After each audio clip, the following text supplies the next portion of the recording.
ক্ষেত্রে যিনি ভূমিকা রাখবেন ডক্টর মাহবুবুর রহমান লিটনকে আগামী দিনে সর্বোচ্চ ভোট দিয়ে জয়যুক্ত করব। আল্লাহ সুবহানাহু ওয়া তাআলা সবাইকে তৌফিক দান করুক। নাসরুম মিনাল্লাহি ফাতহুন করিম ওয়া বাশশিরিল মুমিনিন।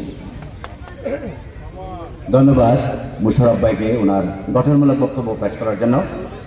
এই পর্যায়ে বক্তব্য রাখবেন বাংলাদেশ জাতীয়তাবাদী দল আমিরাবাড়ি ইউনিয়ন শাখার যুগ্ম আহ্বায়ক জনাব সাইদুর রহমান পোকাকে ওনার সংক্ষিপ্ত বক্তব্য পেশ করার জন্য আমি সবিনয়ে আহ্বান করছি।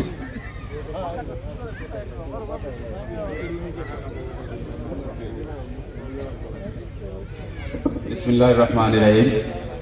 আজকের এই কর্মী নির্বাচনী মত বিনিময় সভার সম্মানিত সভাপতি, সম্মানিত প্রধান অতিথি এবং বিশেষ বক্তা উপবিষ্ট আছেন এবং বিএনপি যুগ্ম আহ্বায়কবৃন্দ এবং সামনে যারা আছেন বিভিন্ন অঙ্গ সংগঠনের নেতৃবৃন্দ, আসসালামু আলাইকুম। আজকের নির্বাচনী জনসভার অনেক কথাই অনেকেই বলেছে, আমি একটি কথা বলবো।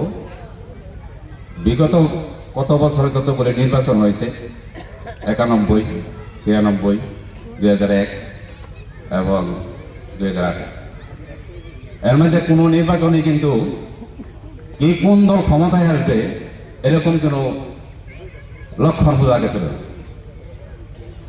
কিন্তু এইবার কিন্তু বোঝা যাচ্ছে যে বিএনপি কিন্তু ক্ষমতার দ্বার প্রান্তে। অনেকেই তারেক রহমানের আগমন উপলক্ষে যে সম্মাননা প্রদান করেছে, এতে বোঝা যায় যে আগামী রাষ্ট্রনায়ক উনি হবেন। এবং খালেদা জিয়াকে যে সম্মানে ভূষিত করেছে, এমন একজন মহিষী নারী নক্ষত্র সামনে আরো 100 বছরে তৈরি হবে কিনা আশা করা যায়। কারণ উনি কিন্তু দলের নেতা নেত্রী ছিলেন না, উনি কিন্তু সাধারণ মানুষের, সব দলের জনগণের নেত্রী হিসাবে শেষে পরিণত হয়েছে। তাই আমি বক্তা নির্বাহিত করবো না, একটু বলছি যে লিটন ভাই আমাদের 11টা আসনের যতগুলি প্রার্থী হয়েছে, এর মধ্যে আমার মনে হয় সবচেয়ে যোগ্য, দক্ষ এবং পরিশ্রমী একজন লিডার এবং এমপি হওয়ার মতো সব ধরনের কোয়ালিটি যোগ্যতা ওনার আছে। তা আমরা আশা করি সামনে যদি উনি এমপি হয়, আমরা আরও বড় কিছু আশা করছি। তাই আমি অনুরোধ করব আমরা যাতে ভুল না করি, আমরা আমাদের মতামত ভিন্নমত প্রকাশ না করে লিটন সাহেবকে বিজয়ী করার লক্ষ্যে আমরা প্রয়োজনীয় সকল যার যার অবস্থান থেকে কাজ করে যাব এবং সামনে ওনার বিজয়ী আশা করে আমি আমার বক্তব্য শেষ করছি।